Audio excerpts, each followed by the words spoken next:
warahmatullahi wabarakatuh. Selamat pagi anak-anak. Gimana nih kabar kalian hari ini? Ibu selalu berharap kalian tetap dalam keadaan sehat dan tetap selalu semangat untuk mengikuti pembelajaran daring setiap harinya. Nah, kali ini pembelajaran kita yaitu materi tentang bagaimana sih langkah-langkah menulis teks berita. Sebelum kita melakukan pembelajaran, alangkah lebih baiknya kita berdoa dulu sesuai dengan keyakinan dan kepercayaannya masing-masing. Doa dimulai. Berdoa selesai. Nah, kita langsung saja ke inti materi, yaitu langkah-langkah menulis teks berita. Langkah yang pertama adalah menentukan sumber berita. Langkah kedua, menuliskan unsur-unsur yang akan kalian beritakan. Langkah ketiga itu mengumpulkan segala informasi. Keempat, membuat kerangka teks berita. Kelima, mengembangkan kerangka teks berita tersebut. Dan keenam, menentukan judul. Pertama, yaitu menentukan sumber berita. Tentukanlah peristiwa yang akan kalian angkat menjadi sebuah teks berita, berupa peristiwa terkini dan bahkan juga menarik. Ya, pilihlah peristiwa yang orang lain juga ingin mengetahui informasinya. Jangan hanya peristiwa tersebut menarik untuk dirimu saja, karena teks berita itu akan dibaca oleh masyarakat. Misalnya di sini contohnya adalah kebakaran, gempa bumi, dan bahkan banjir. Setelah kalian menentukan sumber berita, maka langkah selanjutnya yaitu menuliskan unsur-unsur yang akan kalian beritakan. Maka dari itu, catatlah unsur-unsur tersebut. Nah, kali ini Ibu mengambil contoh berita tentang kebakaran. Dalam menulis berita, kalian harus tahu dulu bagian-bagian apa saja yang akan kita tuliskan di dalam sebuah teks berita. Seperti minggu lalu yang sudah kita pelajari, yaitu bagian-bagian yang ada di dalam sebuah teks berita. Bagian yang pertama yaitu kepala berita, kedua tubuh berita, dan ketiga adalah ekor berita. Nah, setelah itu baru kalian menuliskan unsur-unsur yang akan kalian beritakan, yaitu meliputi 5W plus 1H. Di sini Ibu mempunyai contoh bagannya. Nah, di dalam kepala berita, unsur yang mencangkupi yaitu apa, di mana, kapan, dan siapa. Atau bisa berupa pertanyaan, peristiwa apa yang terjadi. Yang kedua, di mana peristiwa tersebut terjadi.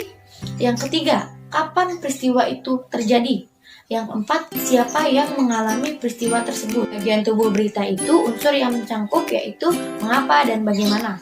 Atau pertanyaannya, mengapa peristiwa itu terjadi dan bagaimana peristiwa itu terjadi.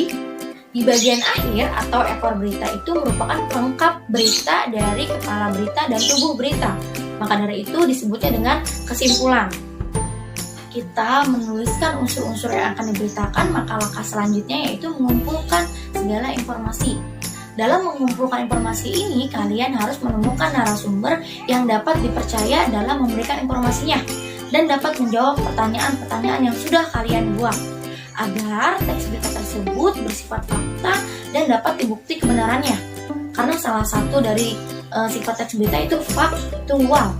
Informasi sudah terkumpul, maka langkah selanjutnya itu membuat kerangkanya. Nah, kita bisa lihat lagi bagian-bagian yang sudah kita buat tadi.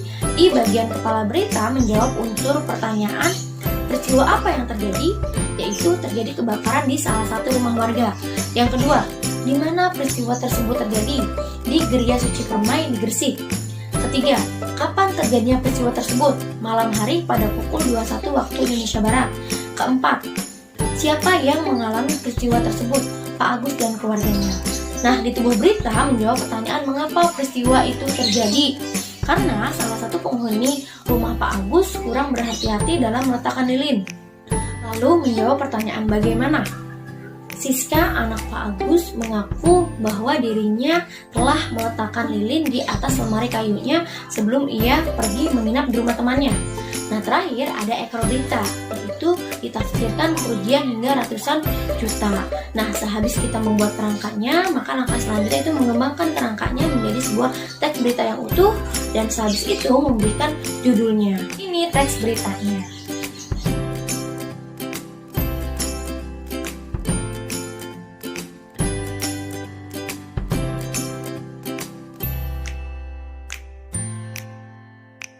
Oke anak-anak, sekian materi dari Ibu hari ini. Semoga kalian dapat memahami dan dapat selalu mengikutinya. Setiap tugas akan Ibu update di Google Classroom. Oke, sekian dari Ibu. Kurang lebihnya mohon maaf. Wassalamualaikum warahmatullahi wabarakatuh. Hai anak-anak, Setelah tadi kalian menonton video pembelajaran materi teks berita yang merupakan materi terakhir di bab 1, kali ini Ibu ingin memberitahukan kisi-kisi untuk ulangan harian yang akan dilaksanakan pada hari Jumat tanggal 28 Agustus 2020. Kisi-kisi yang pertama yaitu pengertian teks berita, fungsi fakta di dalam sebuah teks berita, lalu unsur-unsur isi berita, penyajian teks berita, langkah-langkah menulis teks berita, dan yang terakhir adalah bagian-bagian berita. Selamat belajar!